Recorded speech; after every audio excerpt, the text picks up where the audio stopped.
Hello students, I hope you all are good and safe at home. जैसे कि previous class में हमने किसी भी थिंग के लिविंग होने के लिए जो कैरेक्टरिस्टिक्स की नीड्स होती है या रिक्वायरमेंट होती है उनके बारे में स्टडी किया था। आज हम उसी टॉपिक को कंटिन्यू करेंगे। तो हमारा फर्स्ट टॉपिक है cellular organisation. The cells are the building blocks of all living things, whether plants, animals और ह्यूमंस। सेल्स जो होती हैं वो बिल्डिंग ब्लॉक्स होती है सभी लिविंग थिंग्स की, जैसे कि उसमें प्लांट्स भी आ सकते हैं, एनिमल्स भी आ सकते हैं और ह्यूमंस भी आ सकते हैं। ये सब आपने अपने प्रीवियस क्लासेस में भी पढ़ा है कि जो पूरी बॉडी होती है किसी भी एनिमल की या किसी भी प्लांट की, किसी भी ह्यूमन की, उसकी जो बेसिक यूनिट ऑफ लाइफ होती है वो क्या होती है? Cell. The unicellular organism are made of a single cell while multicellular organism are formed by million of cells. जो यूनिसेल्युलर ऑर्गेनिज्म होता है उसकी पूरी बॉडी सिंगल सेल से बनी हुई होती है और जो मल्टी सेल्युलर ऑर्गेनिज्म है उसकी बॉडी मिलियन ऑफ सेल्स की भी बनी हुई हो सकती है। The sales contain protoplasm. मैंने आपको प्रीवियस क्लास में प्रोटोप्लाज्म समझाया था कि सेल के इंटरनल साइड पे जो भी लिक्विड मैटर होता है, एक तो न्यूक्लियस के आउटर साइड पे और प्लाज्मा मेम्ब्रेन के इनर साइड पे, जिसके अंदर सारे ऑर्गेनेल्स रहते हैं उसे कहते हैं साइटोप्लाज्म, और एक होता है न्यूक्लियस के अंदर जिसे कहते हैं न्यूक्लियोप्लाज्म, और दोनों को कंबाइंडली क्या कहते हैं? Protoplasm. And cell organelles inside the cell which perform several activities at the cellular level and result into various life processes. Cells में क्या होता है? प्रोटोप्लाज्म, और क्या होता है? Cell organelles. दो ही मेन बेसिक चीजें होती हैं, एक तो प्रोटोप्लाज्म और एक सेल ऑर्गेनेल्स, जो कि क्या करते हैं? जितनी भी सारी एक्टिविटीज है किसी एक बॉडी की, जो लाइफ प्रोसेसेस है उसको ऑपरेट करवाते हैं। नेक्स्ट टॉपिक है consciousness. All living organism have excellent ability to sense their environment. आप सब जानते हैं कि ह्यूमन बॉडीज में भी और एनिमल्स में भी कुछ सेंसेस डेवलप होते हैं जिससे कि वो अपने एनवायरनमेंट के रेफरेंस में रिस्पॉन्स शो करते हैं। They respond to various physical, chemical, biological stimuli. The various external factors to which living organisms respond are light, water, temperature, pollutants, other organisms, etc.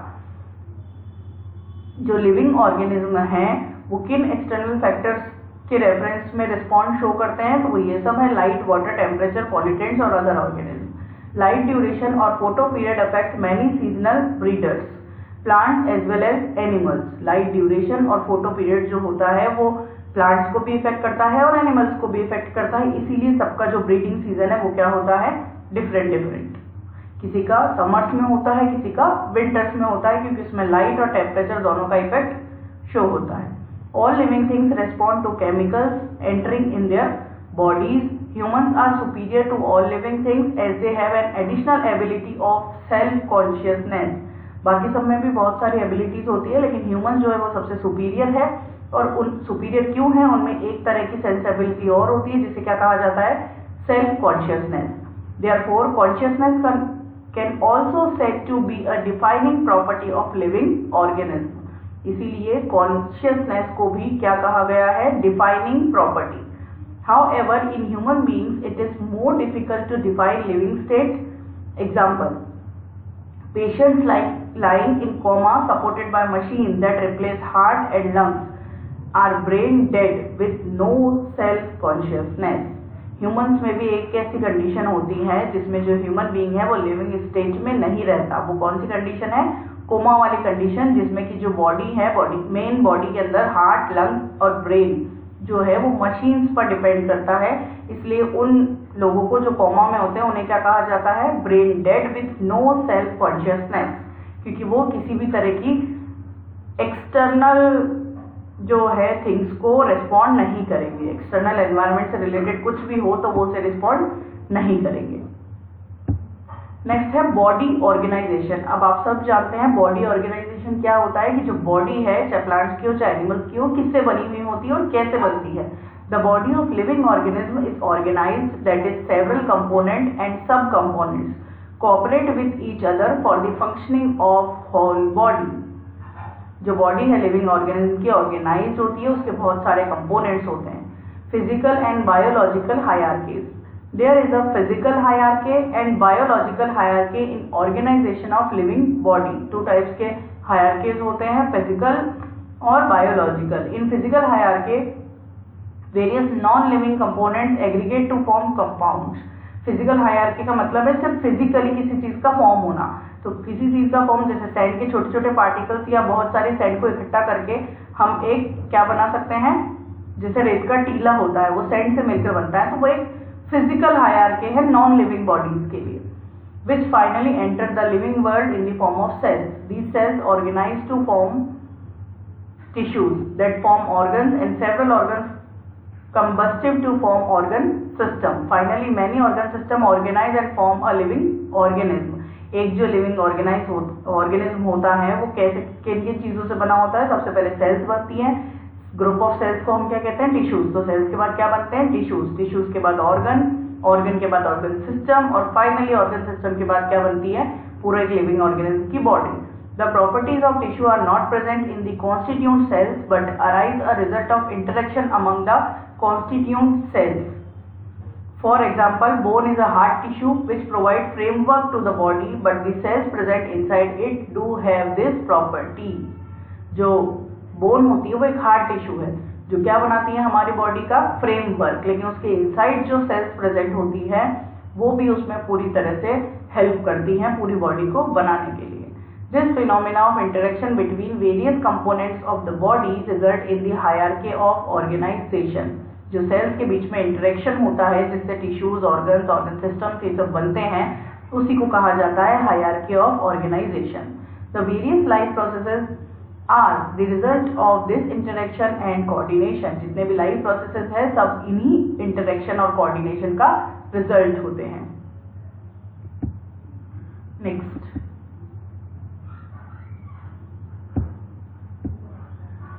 ये देखिए एक इमेज दे रखा है, इसमें बता रखा है कि कैसे लेवल ऑफ सेल्यूलर ऑर्गेनाइजेशन होता है। ये आपको यहाँ दिख रहा है, ये क्या है, एक सेल। फिर बहुत सारे सेल्स ने ग्रुपिंग की और ये क्या बना, टिश्यू। फिर खूब सारे टिश्यूज ने ग्रुपिंग की और उनका फंक्शन जो है वो स्पेसिफिक हो गया और क्या बना, ऑर्गन। फिर ऑर्गन से क्या बना, ऑर्गन सिस्टम, जैसे इसके अंदर खूब सारे ऑर्गन है और ये क्या बना, एक डाइजेस्टिव सिस्टम। ये डाइजेस्टिव सिस्टम का डायग्राम है, आप सब जानते हैं, 10th में पढ़ा है। तो डाइजेस्टिव सिस्टम कैसे बना, ऑर्गन से। खूब सारे ऑर्गन्स ने मिलकर क्या बनाया, डाइजेस्टिव सिस्टम। और ऐसे ही बहुत सारे अलग अलग सिस्टम जो कि वो भी आप 10th में पढ़ चुके हैं और दोबारा से भी 11th में आप पढ़ेंगे। बहुत सारे सिस्टम से मिलकर ये क्या बनी है, पूरी एक ऑर्गेनिज्म की बॉडी।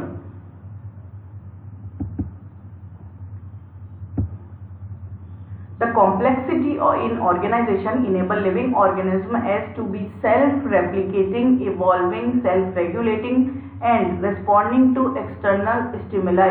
ये जो कॉम्प्लेक्सिटी है किसी भी ऑर्गेनाइजेशन की, ये उसे क्या करती हैं, एबिलिटी देती हैं, क्या करने के लिए, सेल्फ रेप्लिकेशन के लिए, इवॉल्व होने के लिए, सेल्फ बॉडी के रेगुलेशन के लिए और एक्सटर्नल स्टिमुलाई को रिस्पॉन्ड करने के लिए। All living organism along with their ancestor and descendants are linked to one another by sharing common genetic material in the form of DNA in varying degrees.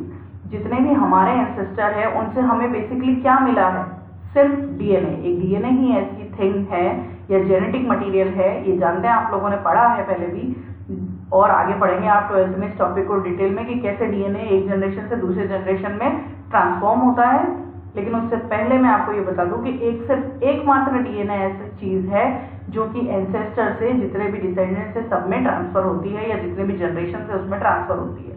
This DNA is responsible for the expression of specific traits in organism. यही DNA specific traits का क्या मतलब है, specific features जो हमारी body में develop होते हैं, जैसे आइज का कलर हो गया, हेयर का टाइप हो गया, ब्लड ग्रुप हो गया, ये सब उन्हीं डीएनए की वजह से उसके ही एक्सप्रेशन से किसी भी ऑर्गेनिज्म में डेवलप होता है। दस biology is the story of life on earth. Biology क्या है, story of life on earth. It is the story of evolution of living organism on the earth. Biology और क्या है, ये इवोल्यूशन की स्टोरी है कि कैसे लिविंग ऑर्गेनिज्म इस अर्थ पर क्या हुए, develop. Some other characteristics of living organism. We have discussed some important and defining characteristics of living things. हमने बहुत सारे important characteristics के बारे में स्टडी किया। However, organisms also have many other features that differentiate them from living things, non-living things such as shape and size, life cycle, movement, self-regulation, variation, adaptation, healing and repair, excretion and death. ये सारे जो things हैं, इनके basis पे हम living और non living things को differentiate कर सकते हैं। Living world, diversity and taxonomy. The earth hosts an immense variety of living organisms. According to a survey, the number of species that are known and described are between 1.7 to 1.8 million. जितनी total number of species earth पे present है वो कितनी है? 1.7 to 1.8 million. This number refers to the biodiversity on earth. ये number जो है वो बताता है कि हमारे अर्थ पर कितनी ज़्यादा बायोडाइवर्सिटी प्रेजेंट है, यानी कितनी डिफरेंट स्पीशीज के जो ऑर्गेनिज्म है वो प्रेजेंट होते हैं। द टर्म बायोडाइवर्सिटी और biological diversity means the number and types of organism present on the earth forms the life in the living world. यानी कितनी ऑर्गेनिज्म के नंबर और कितने ऑर्गेनिज्म के टाइप्स हैं जो इस अर्थ पे प्रेजेंट हैं और क्या बनाते हैं living world. The living world include all the living organisms such as microorganisms यानी bacteria, plants, animals and humans। जो भी लिविंग वर्ल्ड है उसके अंदर हम सब इंक्लूड होते हैं, एक बैक्टीरिया से लेकर ह्यूमन बीइंग तक। Biodiversity is not limited to the existing life forms. If we explore new areas and even old ones, new organisms are continuously being added. This huge available variety cannot be studied and identified without having a proper system of classification and nomenclature। यानी जो पूरा हमारा living world है उसमें छोटे से छोटे organism से बड़े ऑर्गेनिज्म तक, और जैसे अभी भी कंटिन्यू इवोल्यूशन हो रहा है और नए ऑर्गेनिज्म डेवलप हो रहे हैं, उन सब की स्टडी कर पाना बिना एक प्रॉपर क्लासिफिकेशन और नॉमेनक्लेचर के पॉसिबल नहीं है। नेक्स्ट टॉपिक है systematic. The word systematics is derived from Latin word systema. जो सिस्टमैटिक वर्ड है वो लैटिन वर्ड सिस्टेमा से बना है, which means systematic arrangement of organism. Systematics का मतलब क्या है? Systematic arrangement of organism, organism का systematic arrangement. Linnaeus use systema naturae as the title of his book. Carolus Linnaeus एक साइंटिस्ट थे जिन्होंने क्या किया, सिस्टेमा नेचुरी एक बुक लिखी थी। He coined the term systematics in 1751 और उन्होंने ही ये वर्ड systematics दिया। कब दिया? 1751 में। Systematics is the branch of science। Systematics क्या है? साइंस की एक ब्रांच है that deals with unique property of species and groups to recognize, describe, name and arrange the diverse organism according to an organized plan।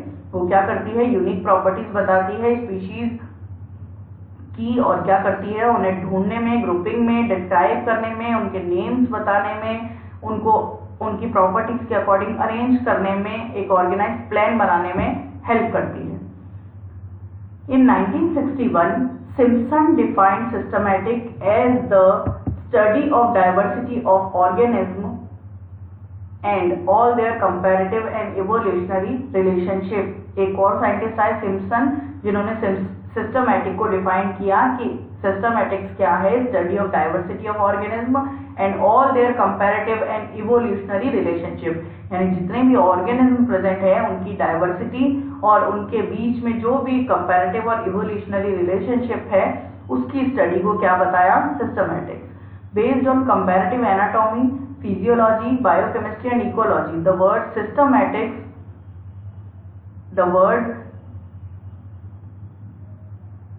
Systematics and taxonomy are often used interchangeable by the biologist. Systematics include the following। दो word आ गए अब यहाँ पे, systematics और taxonomy, जो कि interchangeably use हो सकते हैं बायोलॉजिस्ट के थ्रू।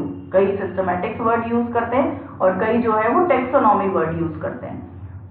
अब हम सिस्टमैटिक्स के अंदर क्या क्या हमें पढ़ना है वो देखते हैं। Identification, it aims at finding the correct name and appropriate position of an organism. The morphological and anatomical characters are examined for proper identification. Identification क्या होता है? ये हेल्प करता है किसी भी एक ऑर्गेनिज्म को फाइंड करने में और फाइंड करके उसे करेक्ट नेम और एप्रोप्रिएट पोजीशन बताने में कि वो किस जगह, जो हायरार्की है उसमें किस जगह या किस ग्रुप में प्रेजेंट है। The morphological and anatomical characters are examined for proper identification. Proper identification के लिए morphological और anatomical characteristics की स्टडी की जाती है, देन उन्हें किसी ग्रुप में इंक्लूड किया जाता है। जो कि आगे हम जब जैसे जैसे चैप्टर पढ़ेंगे आपको ये चीज क्लियर समझ में आएगी। Classification, it is almost impossible to the study all living organism, बहुत ही इम्पॉसिबल थिंग है कि हम सभी लिविंग ऑर्गेनिज्म की स्टडी करें। So it is necessary to devise some means to make this possible, this can be done by classifying the organism. तो इस चीज को नेसेसरी करने के लिए क्या दिया गया, क्लासिफिकेशन या ऑर्गेनिज्म को अलग अलग ग्रुप्स में क्लासिफाई किया गया। Thus classification is the process by which organisms are grouped into categories based on some easily observable characters. Classification एक प्रोसेस है जिसके थ्रू ऑर्गेनिज्म को क्या किया जाता है, उनकी ग्रुपिंग की जाती है अलग अलग कैटेगरीज में। किस पर बेस, इजीली ऑब्जर्व, जो भी उनके इजीली ऑब्जर्व होने वाले कैरेक्टरिस्टिक्स है उनके बेसिस पे। Biological classification is a scientific arrangement of organism in a hierarchy of groups and subgroups on the basis of similarities and differences in their traits. Biological classification क्या है, एक scientific arrangement है organism का जिनको groups और सबग्रुप्स में उनकी similarities और डिससिमिलैरिटीज के बेसिस पे डिवाइड किया जाता है। एडवांटेजेस ऑफ क्लासिफिकेशन, अब क्लासिफिकेशन के एडवांटेजेस क्या हैं, it help to identify an organism easily, classification क्या करता है, किसी भी ऑर्गेनिज्म को आइडेंटिफाई करने में हेल्प करता है। New organism easily get correct place in their respective group, जो भी न्यू ऑर्गेनिज्म है, जैसे कि अचानक से कोई न्यू ऑर्गेनिज्म साइंटिस्ट को मिला तो वो क्या करते हैं, उसके कैरेक्टरिस्टिक्स की स्टडी करते हैं और फिर उससे सिमिलर कैरेक्टरिस्टिक्स जिस भी ग्रुप में प्रेजेंट होते हैं उसे उसी ग्रुप में करेक्ट प्लेस दिया जाता है। It makes study of fossil easy, classification के थ्रू ही जो फॉसिल की स्टडी है उसे इजीली किया जाता है। It also help in building evolutionary pathways, किसमें और हेल्प करता है, इवोल्यूशनरी पाथवे बनाने में कि किससे किसका इवोल्यूशन हुआ है, यानी कौन से ऑर्गेनिज्म पहले बने और कौन से ऑर्गेनिज्म बाद में डेवलप हुए। It becomes easy to know the features of whole group by studying one और two organism of the group. हमने क्या किया, सिमिलैरिटीज और डिससिमिलैरिटीज के बेसिस पे अगर बहुत सारे ऑर्गेनिज्म को एक ग्रुप में कंबाइन किया है तो उसके एक या दो मेंबर्स की स्टडी करने से हम उस पूरे होल ग्रुप की स्टडी इजीली कर सकते हैं। Thus, based on these characteristics, all living organisms are classified into different taxa. सारे ऑर्गेनिज्म को डिफरेंट डिफरेंट टेक्सा में डिफरेंशिएट किया गया है। Nomenclature, nomenclature is the system of naming living organism in a way that a particular organism is known by same name all over the country. Nomenclature क्या होता है, एक system है naming का, किसकी, लिविंग ऑर्गेनिज्म की नेमिंग का एक सिस्टम है जिससे क्या होगा कि ऑल ओवर द वर्ल्ड सारे ऑर्गेनिज्म को एक साइंटिफिक नेम से पहचाना जाएगा। जैसे कि हम जनरल नेम्स की या कॉमन नेम्स की बात करें तो वो कॉमन नेम्स जैसे ही स्टेट चेंज हो या कंट्री चेंज हो जाते हैं, लेकिन सिर्फ साइंटिफिक जो नेम है वो ही चेंज नहीं होते। तो नॉमेनक्लेचर में जो साइंटिफिक नेम और कॉमन नेम्स में डिवाइड करेंगे इसको, इनके बारे में हम पढ़ेंगे कल। आज पढ़ेंगे हम इतना ही।